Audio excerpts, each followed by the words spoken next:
Hi, I'm Jackqueline Lou with IdeateTV, and I'm here with Chris Aruffo with IdeateTV Comics. So, hi, can you tell us a little bit give us a little background on this? Well, the strip has been running in the newspapers since 1933, and it has gone through 4 different sets of creators. It was started by V.T. Hamlin in 33, and then taken over by Dave Growy in 1966, then Carol and Jack Bender in 2001, and is currently being written by Joey Allison Sayers and drawn by Jonathan Lemon. And the strip is coming up on its 100th anniversary in a few years. But before now, it has almost never been reprinted. And so that's why I'm here. This is my job, to get all the years of the strip in print and available to the public.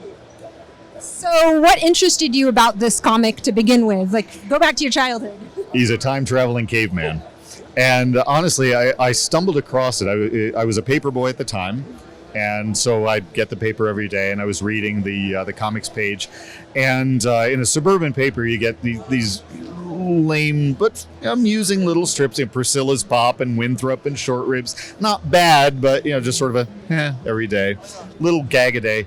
But then in the middle of these, I suddenly saw this strip that was this beautifully rendered strip about a fisherman discovering a dead body. It was like, what on earth is this doing on the comics page? And I was just instantly hooked by the storytelling, by the intensity of the story, the pacing, the characters just really drew me in. And of course, all the better when I learned it was about a time-traveling caveman who was this fisherman. And he just went out to all these wacky worlds and these interesting places and had fantastic adventures that just really kept me going. And can you talk a little bit about you talked about reprinting, the reprinting process, kind of sort of the timeline of it briefly? You mean the timeline of this project? Or yeah, like overall efforts and everything. Yeah, I've been putting these out for about a year now, since late 22. No, sorry, late 21. It was almost by accident, because they've not been reprinted before, and it's always been my favorite. And so I've had to settle for microfilm copies, which they don't care about the quality of the art.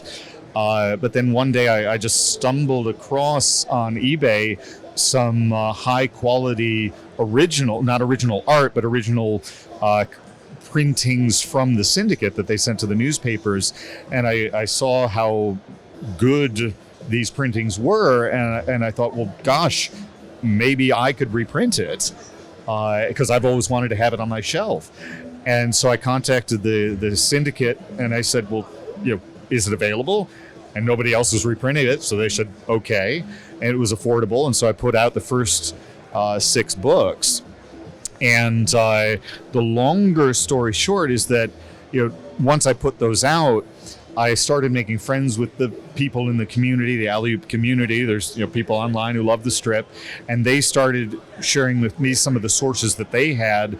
And then I was able to connect with the Billy Ireland Cartoon Museum, and they had loads of old sources. And so I've been collaborating with them, and it looks as though altogether over the next couple of years, it may be possible for me to reprint the next, the entire 80-year history of the strip. Yeah, I'm really excited about it. So what are your future plans for this franchise?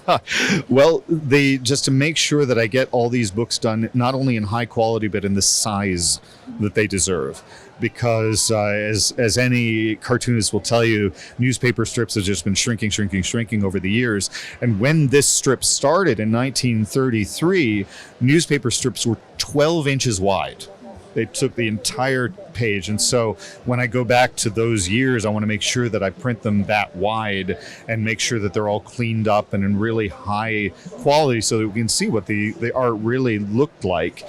And so as I go through the war years, as I go through the newer years, I want to make sure that we have every year represented, all the artists represented, and to make sure that the art is in high enough quality that people will be able to look at this and see that it is a work of art and storytelling. It's just really compelling.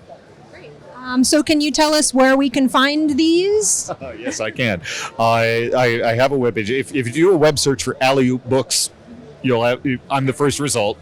But they're also available on Amazon. They're available through Bud Plant Art Books. They're available on eBay. And Stuart Eng Books here in California is also selling them now. Well, great. Well, thank you so much for your time, Chris. And I am Jackqueline with IdeateTV.